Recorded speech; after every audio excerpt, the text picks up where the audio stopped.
आज का टॉपिक है कि एक कोढ़ी ना यीशु के पास आया था। आइए बच्चन से पढ़ेंगे मार्कुस पहला अध्याय का उसको 40 से लेकर 45 तक पढ़ेंगे। हाँ, एक कोढ़ी ने उसको पास आकर कहा, उससे विनती की और उसको सामने घुटने टेक कर उससे कहा, आदि तू चाहे तू मुझे शुद्ध कर सकता। आमीन। आगे पढ़ेंगे। हाँ, उससे उत्तर दिया, हाँ, उसने उससे तरस खाकर कहा, हाथ बढ़ाया और छू कर कहा, मैं चाहता हूँ तू शुद्ध हो जा। हाँ, तुरंत उसका कोढ़ का किया कि जाता रहा। आमीन। और वह शुद्ध हो गया। तब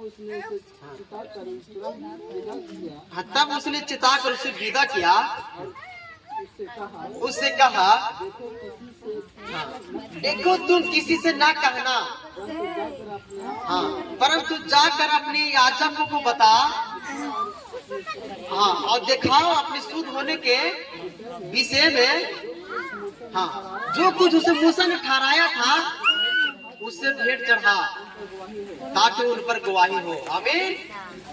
परमेश्वर का धन्यवाद हो। हालेलुया। परमेश्वर का धन्यवाद हो। आइए हम भी देख सकते हैं, एक कोढ़ उसको पास आता है और कहता है, उसको पास आकर कहता है, वो उसको घुटने टेकता। क्या कहता है? उसको पास आकर उसको सामने घुटने टेक कर कहता है, हे प्रभु, हे गुरु, अगर तुम चाहो तो मेरा कोढ़ शुद्ध कर सकता है। आमीन।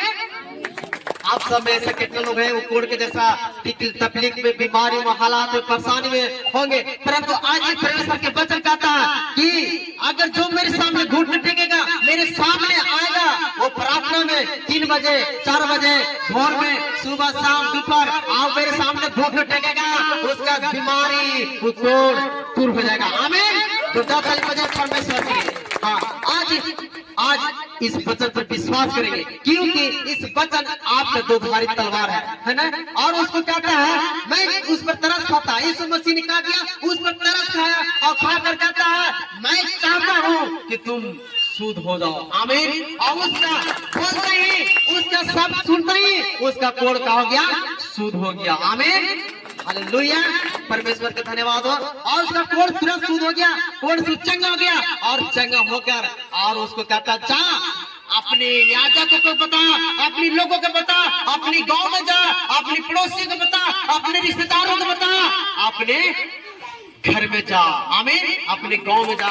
और वो जाता है और कहता है कि देख, तुम किसी से ना कहना, तुम्हारे साथ में हुआ।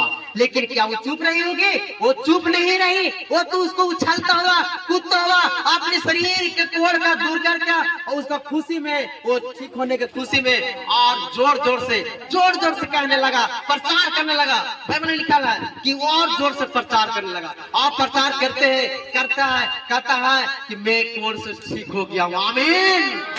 आमीन। और कोढ़ से चंगा हो गया। और कहता है कि जाओ, जो मूसा ने आज्ञा दिया था, जो मूसा ने तुम्हें बताया है, उसको तुम जाके चढ़ाओ। जो मूसा ने भेंट के विषय में चढ़ाने के लिए बोला था, वो भेंट के जाके तुम चढ़ाओ। मतलब जाके तुम दान दो, जाके तुम क्या करो, अपने वहाँ गांव में जहाँ चर्च है, अपने मंदिर में जाकर वहाँ पर क्या करो, भेंट चढ़ाओ, उत्तम दान दो, कि मैं उस खुशी के बदला में मैं दान दे रहा हूँ। क्योंकि मूसा में आज्ञा दिया है, मूसा का आज्ञा है कि जो चढ़ावा तुम्हें दिया गया है, वो चढ़ावा जाके तुम चढ़ाओ, है ना। तो आज यहाँ से बहुत से लोग हैं कि चढ़ावा चढ़ाते, बहुत से लोग किसी के मन में ऐसा कुड़कुड़ाहट भी होगा, तो ऐसा कुड़कुड़ाहट नहीं, खुशी से मन से आपको दान डालना, खुशी मन से करना, भेंट दो। क्योंकि बाइबल में लिखा है कि जाओ, तुम्हारे जो मूसा ने ठहराया आ गया, वो उत्तम दान करो, जाके तुम भेंट चढ़ाओ, और भेंट जाके चढ़ाता है ना।